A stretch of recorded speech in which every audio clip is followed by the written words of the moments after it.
What's going on, guys? Greg here today, bringing a Call of Duty Modern Warfare 2 gameplay commentary, and what you'll be watching here is an insane gameplay breakdown. By insane, I mean I am breaking down everything that is going to be going on in this gameplay, so hopefully you guys will enjoy the video. It's going to be a domination 10 versus 10 on the map Mercado Las Almas. That's what you guys will be watching, and I will do a ground war version of this in the future. I just want to start off with 10v10 because it is a lot easier to explain things in terms of 6v6 and 10v10. So, without further ado, let's get right into the gameplay breakdown. Instantly, we are given decisions. Alright, what class are we going to use? What field upgrades are we going to use? How about our perks? All this kind of stuff we have to think of before we get into the match, as well as kill streaks. But first things first, we have to go left, middle, or right whenever we start a game. This is how any multiplayer map is pretty much going to start off in a 6v6 and 10v10 mode. So I'm going to choose the left here in this example, and I'm going to go ahead and push all the way out left. And the reason I'm pushing all the way out left is because it's the least amount of angle. Hold up, did you just see me doing something weird? Why am I aiming in and out over and over and over again? Well, this is something called aim cracking, and the reason I do aim cracking is because you actually get more strafing speed when you are aim cracking, and it will throw off targets sometimes whenever they're trying to shoot back at you. So before you just start hard aiming down somewhere, start spamming L2 a little bit, or whatever your aim down sights button is, so you can begin aim cracking, so you get a little bit more strafing speed when moving forward and side to side. Moving back to the gameplay, I'm going to go ahead and throw a quick proximity mine in that alley right there, and I'm going to go ahead and jump onto this tin roof for an off angle. Let's go and take a look at our radar. So these green lines are going to be areas that our teammates are watching. These blue lines are going to be the safe area that I know I'm not going to be killed from because either a teammate is watching it or we spawn there and it's too early in the match for enemies to be there. The red is where I have to watch. Now, this little L-shaped cut, I'm not really worried about enemies coming from, and I put a proximity mine down because, one, they're going to have to shoot it or they're going to have to walk through it, so I'm going to go ahead and assist these teammates because it is a flag and it can be hot. So, as we can see, someone was coming down to C. I quickly take him off, and two teammates are going to be on C, so I'm not going to waste my time sitting there. I'm going to go ahead and push out forward and take a look if I can catch anyone off guard. Okay, real quick, before we continue on, I want to point out my movement. What I am doing is I am tack sprinting, then jumping. This is a very simple input. All you have to do is tack sprint. Make sure you have tack sprint, then jump, and then you want to aim as you're doing this. And the reason I do this is so that way if somebody is coming around that corner, or if somebody is going to be there, they will have a harder time tracking me, snapping onto me, or getting aim assist to catch onto me. Another thing you want to be aware of is angles. Always be looking for angles of where enemies could possibly be. As you can see to the right on this little booth, there is a jump spot. People could be standing on top of that trying to catch you off guard. There's also a doorway people could be coming through, or the window. You always want to be thinking about areas on the map by memorizing the map layout and thinking, where could my enemies possibly be? And then react, but also have your crosshair placed on where the enemies could be, so that way they have to react to you. Okay, so as we can see here, I'm just going to keep pushing up into enemy territory. I already swept some angles.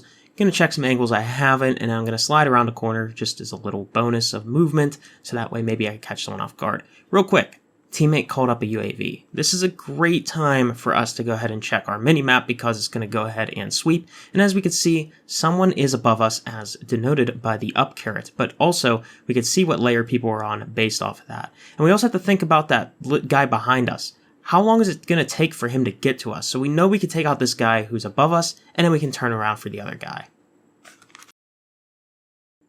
Okay, maybe you're new to the game, and there's actually some really good information you can get from the tracker perk. The tracker perk also does have some of its own benefits though, like hiding enemy skulls and showing you some footsteps, but here's something I just want to point out. As you can see here, there's this red skull, and that is a perk from the tracker perk. And as you can see on the radar, there's a guy who recently died in the exact spot where an enemy was showing on the UAV. So, as we know, this enemy has been already killed, so there's no point of worrying about that dot, and maybe we should shift our focus to the dot that's actually behind it. Another thing, I'm putting this in slow motion real quick, because you will see an enemy throws a flashbang at me. I know my map layout. I know if I run to the right, I will be safe from enemy fire, and that guy is going to die for me. So, as you can see, I reposition based off of the flashbang and knowing my surroundings, and as enemies push out, I'm going to start rotating based off of where the enemies are pinging on the UAV, and then I'm going to look for some kills. Now, as you can see, the UAV has just swept quite a bit of people at B, but I'm not just going to go straight to B. The reason is that's a death sentence. Alright, one guy can't peek 3+ enemies, unless they're all lined up, and, of course, the game isn't always magical in that happening.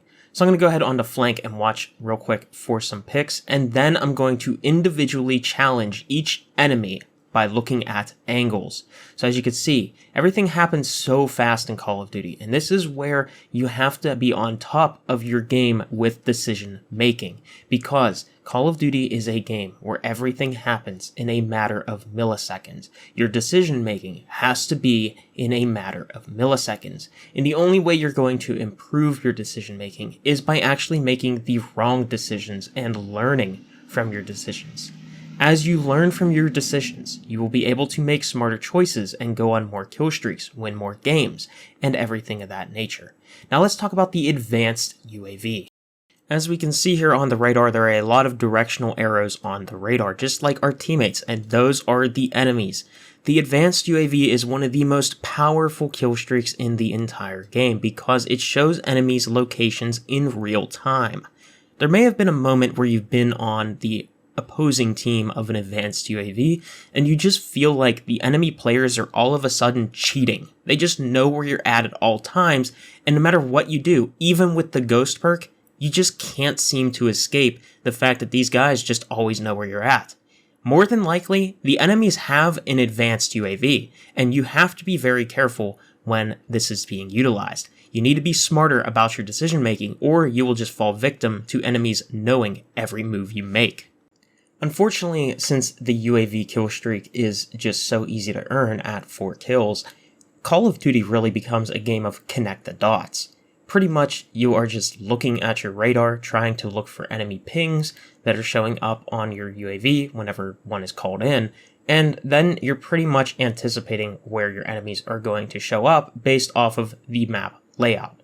Now, obviously, there's a little bit more to Call of Duty than just that because, well, you have to understand spawns, and you have to understand where your enemies are going to be coming from naturally without a UAV or an advanced UAV.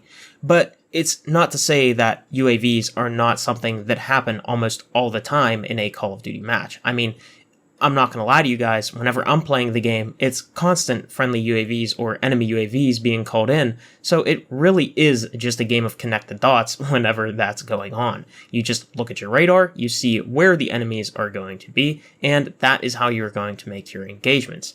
Now, I will make a video talking about, of course, whenever there aren't UAVs going on, and there aren't stuff like that happening, because it is a little bit harder to understand where your enemies might come from. But in order to give you guys a quick overview of how this works, let's talk about some of the facts that we know.